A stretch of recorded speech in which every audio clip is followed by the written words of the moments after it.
बिस्मिल्लाहिर्रहमानिर्रहीम। कैसे dear friends, उम्मीद करता हूँ कि आप लोग ठीक ठाक और खैर खैरियत से होंगे। डियर फ्रेंड्स, आज का जो हमारा लेक्चर है वो है CA242 टेस्ट के वाले से। ठीक है, जैसे कि आप दोस्तों को याद होगा कि हमने tumour marker video series start किया था जिसमें हमने डिफरेंट ट्यूमर मार्कर्स पढ़े थे, जैसे कि CEA, AFP, इसके अलावा जो है थायरोग्लोब्यूलिन। ठीक है, तो बहुत से लेक्चर हम एक्सप्लेन कर चुके हैं। अगर आपने ट्यूमर मार्कर से रिलेटेड मेरे वीडियो लेक्चर देखने तो आप मेरे यूट्यूब चैनल पर जाएं, वहाँ पर आपको प्लेलिस्ट मिल जाएगा। ठीक है, तो इसके अलावा हमने कैंसर एंटीजन पर भी काफ़ी लेक्चर एक्सप्लेन किया, जैसे कि CA125, CA50, CA72-4, CA19-3। ठीक है, तो उस पर भी मेरे लेक्चर्स मौजूद है, वो भी आप मेरे यूट्यूब चैनल पर जाए। कैंसर एंटीजन का एक प्लेलिस्ट होगा तो उसमें आपको मिल जाएंगे। तो आज का जो हमारा लेक्चर है वो है CA242 टेस्ट के वाले से। तो मेरा नाम है मोहम्मद कामिल ख़ान और आप देख रहे हैं मेरा यूट्यूब चैनल कामी माइक्रोबायोलॉजिस्ट। चलिए जी वीडियो को स्टार्ट करते हैं।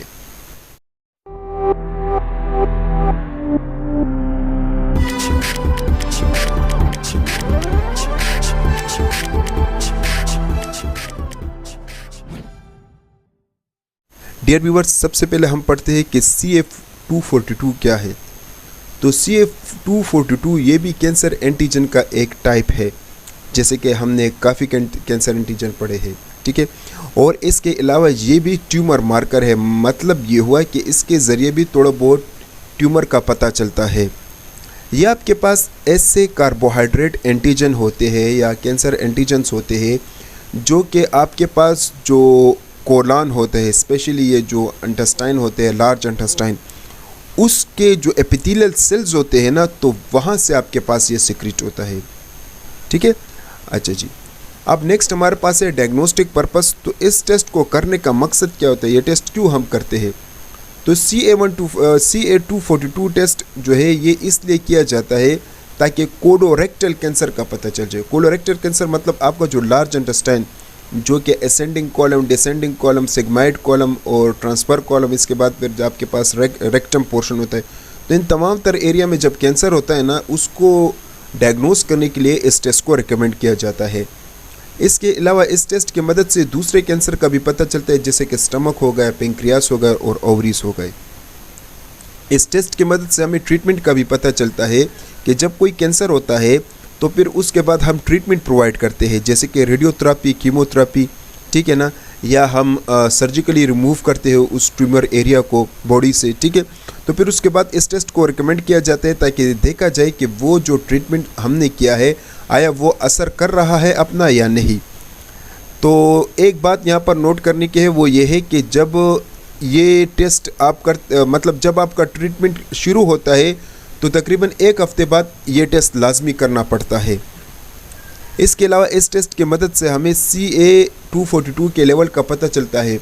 यहाँ पर एक और बात कि इसका लेवल खून में कम आना चाहिए, ना कि ज़्यादा।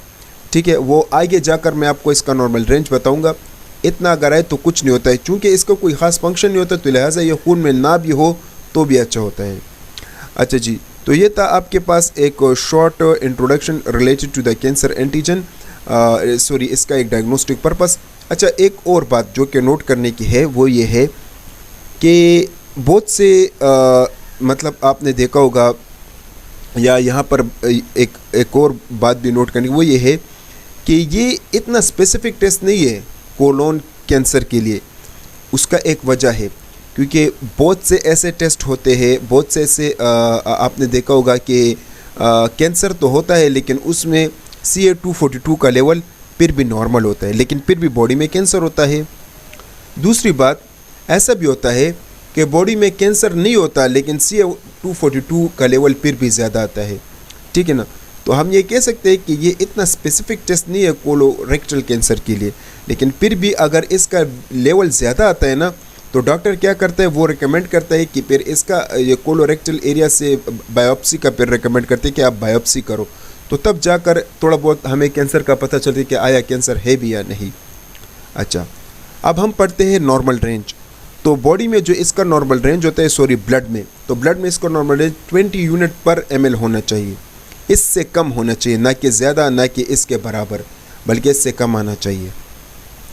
अब टेस्ट प्रोसीजर बहुत ही सिंपल है डियर व्यूअर्स। सबसे पहले आपने क्या करना है, ब्लड लेना है जेल ट्यूब रेड टॉप में, फिर आपने उसको सेंट्रीफ्यूज करके सीरम को जुदा करना है और आपने क्या करना है, इसको किसी भी फुली ऑटोमेटेड एडवांस मशीन पर आपने रन करना है, जिसमें हमारे पास मैग्लोमी, आर्किटेक्ट और इसके अलावा जो है कोबास कंपनी के मशीन आते हैं। इसके अलावा जो है हमारे पास सेलेक्ट्रा, ये सारे फुली ऑटोमेटेड मशीन होते हैं।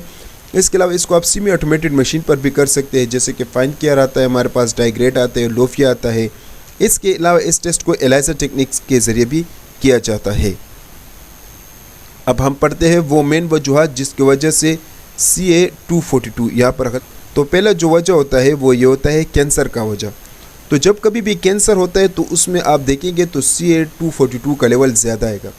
तो उसमें जो कैंसर्स होते हैं, स्टमक का कैंसर, गैस्ट्रो इंटेस्टाइनल ट्रैक्ट का कैंसर, ओवरीज का कैंसर, पेंक्रियास का कैंसर, ब्रेस्ट, यूट्राइन और लंग्स, अगर इन ऑर्गन्स में कैंसर हुआ, स्पेशली जो कोलोरेक्टल एरिया होता है, अगर उसमें कैंसर हुआ तो तब इसका वैल्यू आप देखेंगे वो ज़्यादा आएगा। दूसरा वजह ये भी होता है, कोई गैस्ट्राइटिस या पेंक्रेटाइटिस जैसे इन्फ्लेमेटरी कंडीशंस हो तो उस कंडीशंस में भी आपके पास इसका लेवल ज़्यादा आता है। इसके अलावा किडनी और लिवर डिजीज़ में भी इसका लेवल ज़्यादा आता है।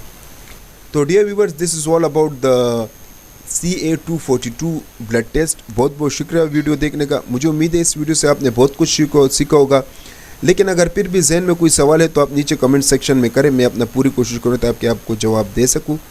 अगर आपको ये वीडियो अच्छी लगी है तो इसको लाइक कीजिएगा, शेयर कीजिएगा और चैनल को सब्सक्राइब कीजिएगा। तब तक के लिए इतना ही, अपना ख्याल रखिएगा। अल्लाह।